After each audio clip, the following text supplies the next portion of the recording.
Bonjour mes amis de Paris. Je suis très excited about being here. That's the extent of my French. Thank you very much. Merci beaucoup. Thank you, José. Merci José. It's wonderful to be back. C'est merveilleux d'être de retour. J'adore être à Paris. C'est vraiment, vous êtes un public extraordinaire. Vous avez vraiment, vous avez été des fans de tout ce que j'ai fait et de tous mes films. Je suis très honoré et vraiment excité d'être ici pour présenter L'Affrontement. C'est tellement facile de vendre un film quand on est tellement passionné et de passer autant de temps à le faire. Et c'est vraiment une franchise à laquelle je suis très attaché et très passionné, tout comme Matt Reeves. Il a grandi avec, et ce qu'il aime beaucoup, ce qu'il adore dans la chance qu'il a eu de pouvoir le réaliser, c'est parce qu'il avait adoré le précédent, La planète des singes, les origines, et ce que Wyatt avait fait avec ça. Et le fait de pouvoir venir et suivre et compléter ce que le réalisateur avait fait. Et en fait, il veut faire un film très émotionnel, avec beaucoup de commentaires sociaux, mais il y a beaucoup de cœur aussi là. Et il voulait aussi faire un film qui n'allait pas aller trop loin et sauter trop loin dans le temps pour retrouver, n'est-ce pas, le premier film de 1968. On connaît très bien la fin, on sait très bien que à la fin, on va arriver à la planète qui est dirigée par des singes. On sait très bien ce qui va se passer, mais ce qui est vraiment important et ce qui est très intéressant, c'est de savoir comment on va y arriver. Et c'est la raison pour laquelle ce film vraiment parle de l'évolution des singes et ce qui est arrivé est vraiment la période intérimaire entre le film des origines et après, là on le retrouve dans ce film. Donc je vais vous parler un peu de ça et de vous dire où est-ce le point de départ de ce film. On va vous montrer plusieurs extraits et on va vous montrer aussi des deux écrans côte à côte pour voir vraiment la technologie, pour pouvoir comprendre aussi l'étendue de la performance une fois qu'elle a été créée, c'est-à-dire une fois que les acteurs l'ont fait sur le plateau. Le travail de Weta, des studios Weta, ce qu'ils ont fait, l'évolution. On va vous montrer un peu ça, on va vous montrer aussi le teaser qu'on a montré aussi comme cette année. Et puis, il y a une petite surprise aussi à la fin. Voilà, pour vous mettre l'eau à la bouche. Pour vous parler vraiment du point de départ de ce film, si vous vous souvenez de à la fin de La planète des singes, les origines, César a été éduqué par des humains. James Franco, qui est son père, en fait, lui, il sera toujours un outsider, un marginal. Il a bénéficié d'une intelligence améliorée qui l'a rendu plus fort et a accéléré aussi son intelligence ainsi que son intelligence émotionnelle. À un certain point de sa vie, il a aussi réalisé, qu'il n'est pas un humain, mais il est vraiment un marginal. Il doit vraiment retrouver son espèce et retrouver son âme de singe dans une sorte de sanctuaire tout à fait disparate. C'est vraiment des singes qui ne communiquent pas entre eux, les orang-outans, les chimpanzés, les gorilles. Il doit trouver le moyen, ou en tout cas, il pense que c'est son rôle de les réunir tous. Et à la fin, en fait, il devrait aussi les mener à la liberté. C'est vraiment le dernier acte du film des origines, c'est vraiment une révolution. Et ce qu'on voit à la fin justement du précédent film, c'est vraiment cette épidémie qui a été provoquée par ce virus qui a été fabriqué par les humains, qui est en train de décimer en fait les hommes. Le départ de ce film, c'est 10 ans plus tard. César a donc mené les singes vers la liberté. Il y a une sorte, un millier d'entre eux, ils sont dans sa forêt à Muir Woods, à l'extérieur de Los Angeles. César est leur chef. C'est aussi un père aujourd'hui. Il a un garçon, un adolescent et un bébé. Il a une femme. au début du film, d'ailleurs, le bébé va naître, on est introduit à ce monde utopique et très beau qui en fait se trouve dans cette forêt tropicale. C'est vraiment un monde où on voudrait tous vivre et c'est la paix. César est un chef doux. César, vraiment, il représente l'empathie et vraiment le thème de ce film parle de l'empathie, du tribalisme, de la famille. C'est vraiment beaucoup sur la famille. Et c'est aussi d'une manière sur l'optimisme. Ce n'est pas un film post-apocalyptique. Il y a beaucoup de films de science-fiction post-apocalyptiques, mais celui-ci, mais là, à ce moment précis du temps de ce voyage, c'est vraiment là on a une possibilité d'une collaboration entre les singes et les hommes. On n'est pas en train de blâmer les hommes ou de blâmer les singes pour l'état dans lequel ils sont arrivés l'un et l'autre. Il s'agit vraiment à ce stade. César représente en fait la conscience d'un chef qui a compris qu'il a plusieurs possibilités, soit de faire une... En fait, il va isoler un homme parmi tous les hommes. Il va identifier une personne parmi ces hommes avec qui il pense qu'on peut éviter l'escalade vers le conflit et la confrontation. Bon, très brièvement, avant de voir le premier extrait, pour parler de l'évolution des singes, la communauté des singes a donc grandi de 1000, ils sont à 2000, il y a une nouvelle génération aujourd'hui. Et ce que César va apporter à cette nouvelle génération, il va... Certains parmi eux, il ne va vraiment pas, il voudrait leur expliquer qu'il ne veut pas jeter tout ce qu'il a appris des hommes. Il continue, il tient beaucoup à certaines choses, à certains éléments de son humanité, bien qu'il soit très attaché à sa nature de singe. Par exemple, la connaissance qui donne du pouvoir, que les singes peuvent être forts et que leur unité va les rendre forts. C'est très important de réaliser en fait que César est en train d'enseigner à une nouvelle génération de regarder vers le futur. Donc ça, c'est les premières 20 minutes du film. Voilà de quoi il s'agit. C'est vraiment d'essayer de trouver un point commun, un terrain commun qui va leur faire évoluer leur espèce, l'espèce des singes. Donc une des choses très importantes que nous avons qu'on a découvert tout en tournant le film, c'est vraiment un film très épique, c'est mythique, c'est beaucoup de choses. 95% du tournage a été fait en extérieur à Vancouver et sur des plateaux en extérieur aussi à la Nouvelle-Orléans. Donc les premières sont plus dans un intérieur, dans une sorte de maison. Et le troisième acte, ils sont à San Francisco. Mais là, ce qu'on va voir, tout est vraiment en extérieur. Peut-être un seul plan qui est en intérieur. Donc la première chose pour les singes, c'est vraiment le langage et de pouvoir s'exprimer et de voir aussi comment ils vont évoluer dans la manière de communiquer. Donc, vous allez voir, il y a des groupes très disparates. Il y a des orang-outans, des chimpanzés, des gorilles. Il y a certains qui arrivent à s'exprimer. Puis après, il y a les gestes. Il y a un langage des signes. Ce que César va leur enseigner comme point commun de langage. Et puis, il y a bien sûr le langage humain dont César est le plus capable de comprendre. Donc, ce qu'on essayait vraiment, c'est de ne pas sauter trop loin, d'aller trop vite et de retrouver vraiment des singes qui savent s'exprimer. Mais là, on est vraiment au stade où ils sont en train de découvrir un langage, une sorte de prototype de langage. Et quand on suit César on va comprendre comment aussi les singes vont adopter ce langage. Donc, on va vous montrer maintenant des extraits. La première chose que je vais vous montrer, c'est vraiment de vous montrer l'évolution de la technologie dans la performance capture.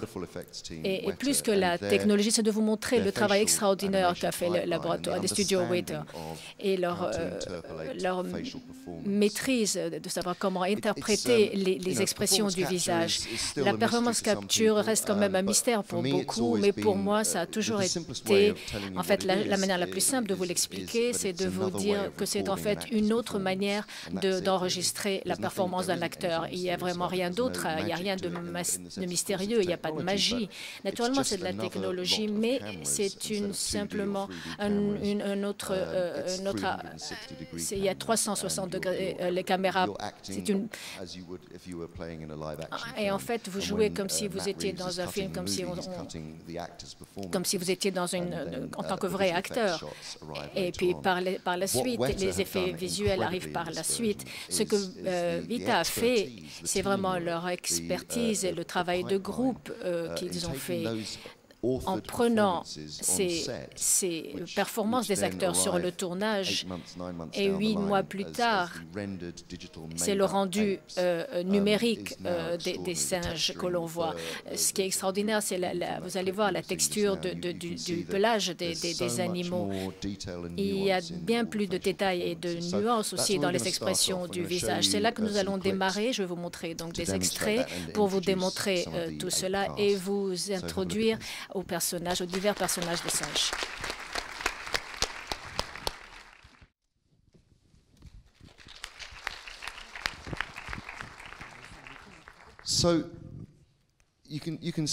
Vous pouvez voir donc déjà. C'est un film très émotionnel. Il s'agit de la famille. C'est vraiment le fait de ne pas juger, c'est l'empathie. Les deux aspects de l'histoire se réunissent. Nous allons passer en fait 20 minutes avec les singes au début, simplement. C'est vraiment le jardin d'Éden. C'est vraiment une existence utopique. Et vraiment, on est amené à croire que les singes pensent que l'humanité n'existe plus. Et ils ont pu regarder sur les hauteurs de San Francisco les lumières disparaître. Donc, ils pensent vraiment que les humains ont disparu. Et un jour, vraiment sortis de nulle part, il y a une troupe d'humains qui arrivent, qui viennent dans leur territoire, sur leur territoire, et ça bouleverse tout leur monde. Et César, qui a toutes ses croyances, sont bouleversées. Et lui, en tant que chef, doit faire face à un grand conflit. Donc la scène que je vais vous montrer à présent, c'est vraiment ce moment-là. C'est vraiment ce moment où le monde a été tellement paisible. Tout ce que César avait fait et travaillé avec ses singes semble s'effriter et disparaître.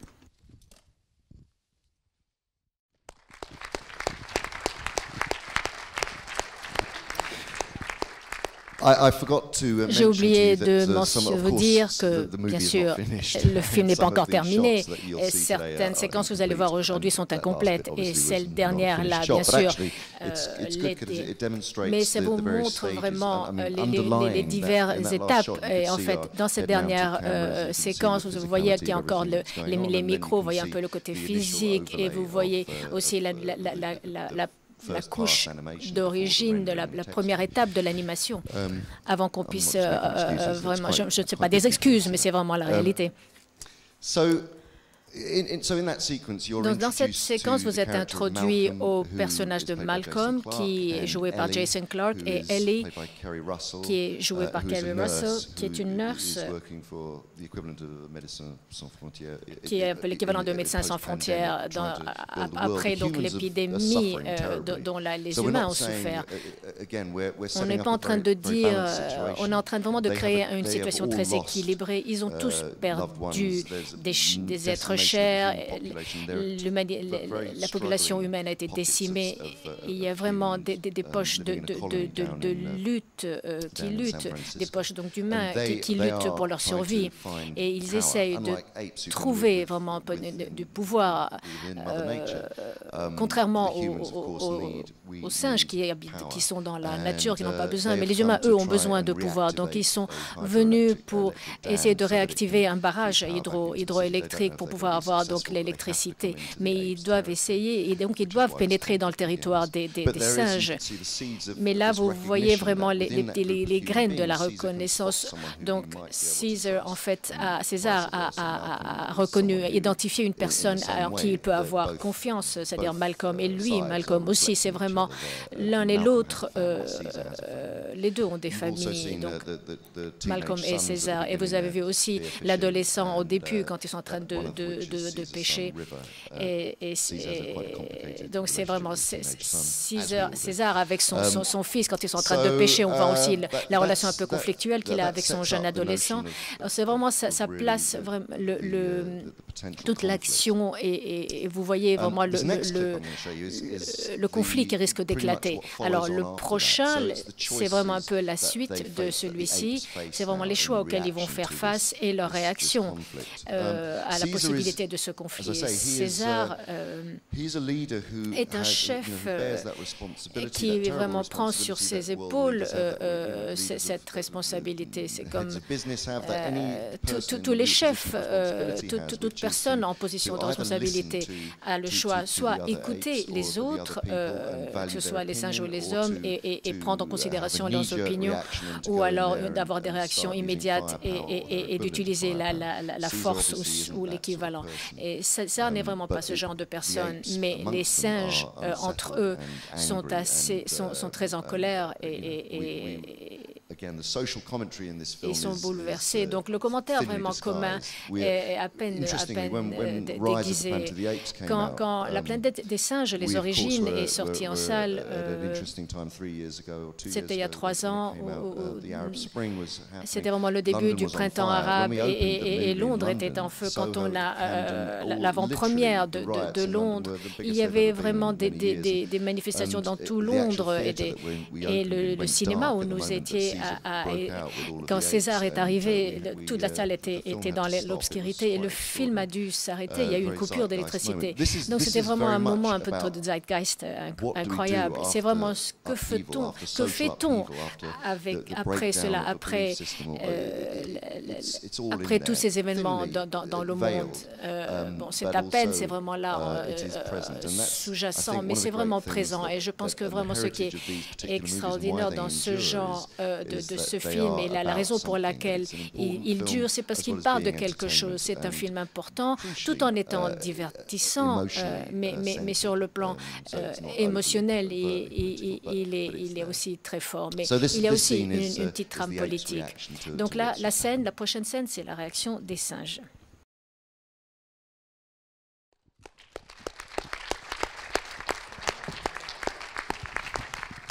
Ça a toujours été notre intention que ce film dise qu'il n'y a pas de méchants dans ce film, dans le sens que les humains ont leur raison de faire ce qu'ils font et les singes aussi. Donc vraiment, on ne prend pas parti avec l'un ou l'autre. C'est une manière de vous amener au prochain extrait, parce que là, on va aller dans la colonie des humains pour voir comment ils sont en train de survivre. Ils sont leur chef, en fait, de facto, est joué par Gary Oldman. Et il s'appelle Dreyfus. Donc lui aussi, bien sûr, il a ses préjugés. Il considère que vraiment l'épidémie vient pour lui que c'est un virus des singes. Il n'a jamais pensé que c'est vraiment un virus qui a été mis au point par un laboratoire des scientifiques et qui a mené à cette épidémie. Mais Dreyfus aussi n'est pas un méchant dans le sens c'est pas vraiment un méchant en noir et blanc. Sa vie est compliquée, il a perdu toute sa famille, il fait ce qu'il pense être le mieux pour les hommes. Donc cette scène nous montre un peu comment les singes vont aller pour leur montrer qu'ils ont la force.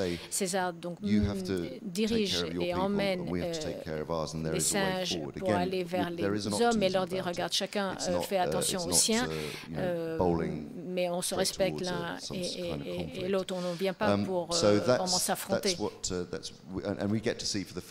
Et nous verrons pour la première fois la dévastation au sein de la communauté des hommes.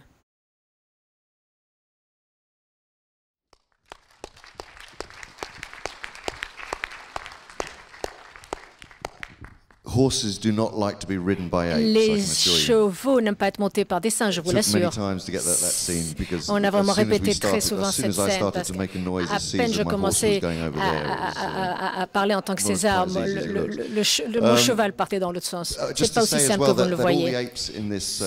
Donc c'est pour vous dire aussi que tous les singes dans cette scène étaient joués par des acteurs qui étaient entraînés pour être des singes et des acteurs, bien sûr. Matt Reeves ne voulait pas vraiment, pour tout ce qui était très physique, il ne voulait pas utiliser d'animation numérique.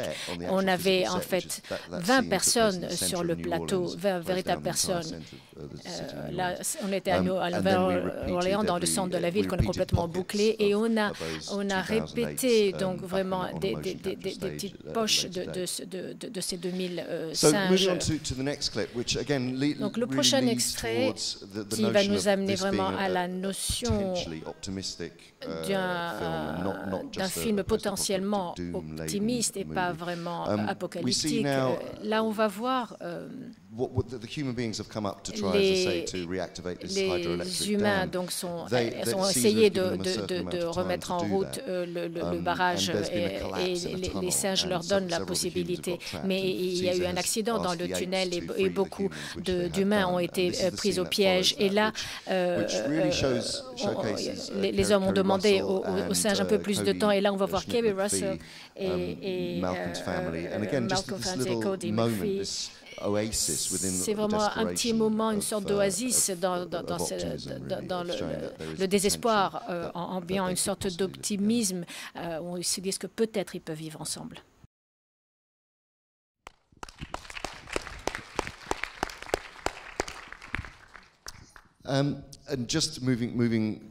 Et vraiment pour rapidement, cet extrait aussi, c'est vraiment la potentialité, la possibilité de deux espèces qui peuvent vraiment se rencontrer, qui sont si peu éloignées. En fait, mes meilleurs amis sont des singes. Mais là, vous allez voir qu'il y a vraiment une possibilité pour une certaine communication dans un monde où ils pourraient coexister. Donc, voyons le prochain extrait et après on parlera de la bande-annonce.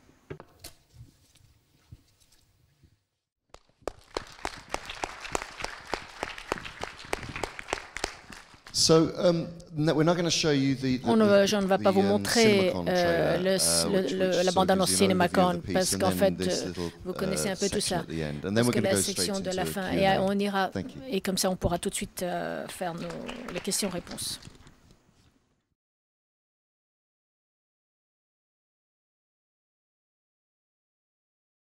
Je pense que la chose la plus importante, c'est que cette technologie devient de plus en plus transparente. Sa perception change. En fait, il faut que la comprendre comme en fait une disposition différente des caméras en termes d'utilisation. On a encore un long chemin à faire. J'ai une compagnie à Londres qui s'appelle The Imaginarium, où vraiment on essaye de pousser les frontières encore plus loin de la performance capture dans l'interaction avec les films pour la télévision, mais aussi sur la scène du théâtre aussi. En fait, vous pouvez capturer des émotions et des mouvements. Vous n'avez pas besoin de jouer un humain. Je suis en train de travailler sur des projets en ce moment qui sont bien plus abstraits. Peut-être qu'on en parlera plus tard. Mais vraiment, au théâtre, par exemple, on peut aussi mettre des marqueurs sur des danseurs et puis avoir une publicité sur un écran. Ils peuvent aussi transmettre de la lumière ou du son. Donc, en fait, la performance capture a des possibilités énormes. C'est vraiment comment on peut, nous, appliquer notre imagination dessus.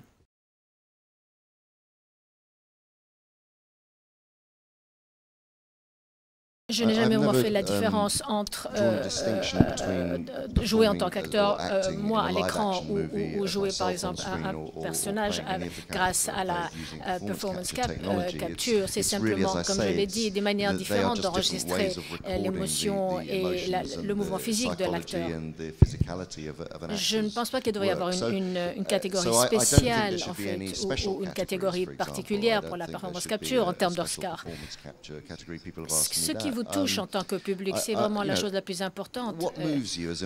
D'abord, la récompense pour moi en tant qu'acteur, c'est de pouvoir jouer ce genre de personnage. Et la libération qu'on a en utilisant cette technologie, ça vous permet aussi d'habiter ce genre de monde, le monde des singes ou le monde de la Terre du Milieu. Ça, c'est déjà une récompense énorme pour moi. C'est vraiment une sorte de transformation en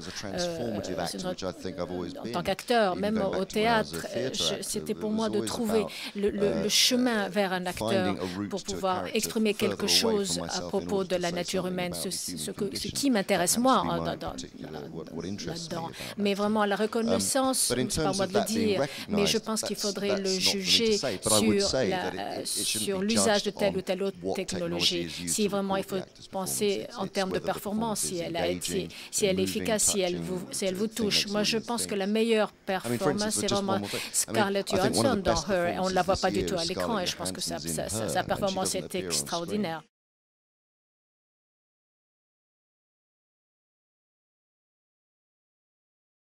Pour revenir à la franchise, il a toujours été question d'un miroir de la société. On parle des droits civils des années 60. On est en train d'utiliser une technologie pour permettre aux hommes de se transformer en singes et dire quelque chose des humains. Donc il y a plusieurs niveaux dans notre approche. Et tout revient vraiment au personnage. César est un singe particulier. Pour rajouter encore une couche, c'est en fait dans sa tête un homme dans la peau d'un singe et il doit aussi à lui de retrouver sa nature de singe.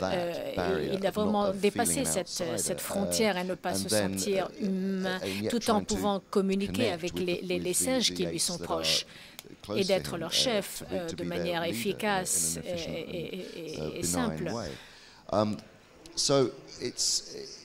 Vraiment, tout est à ramener à la spécificité de chaque personnage. Et dans l'étude que j'ai faite, pas seulement pour ce film, mais aussi pour King Kong, bien sûr, quand on commence à étudier les singes et quand on les regarde dans la captivité et dans la vie, dans la nature, vous réalisez qu'ils ont grandi autour des hommes et qu'ils reflètent aussi les réactions des hommes, même les plus violents étant les chimpanzés. Ceux qui ont été aussi entourés par des régions de conflit. Et c'est ce que vous voyez d'ailleurs quand ils font l'expérience des armes. Et en fait, il y en a qui ont vraiment eu accès à des armes à travers des rebelles ou des militaires. Ça, c'est vraiment un groupe particulier de singes et des chimpanzés. Comparé vraiment au Rwanda, où j'étais dans une région de volcanique et il y avait des gorilles de montagne qui étaient vraiment à tout autre niveau, qui agissent de manière très différente. C'est vraiment l'expérience la plus humble et la plus extraordinaire. Et c'est vraiment le témoignage d'une situation tout à fait utopique. En fait, tout revient au personnage. Nous, en tant qu'acteurs, ce qu'on dit, on ne se dit pas qu'on est en train de jouer des singes, on est en train de transformer ces singes pour pouvoir dire quelque chose et parler de nous, les hommes.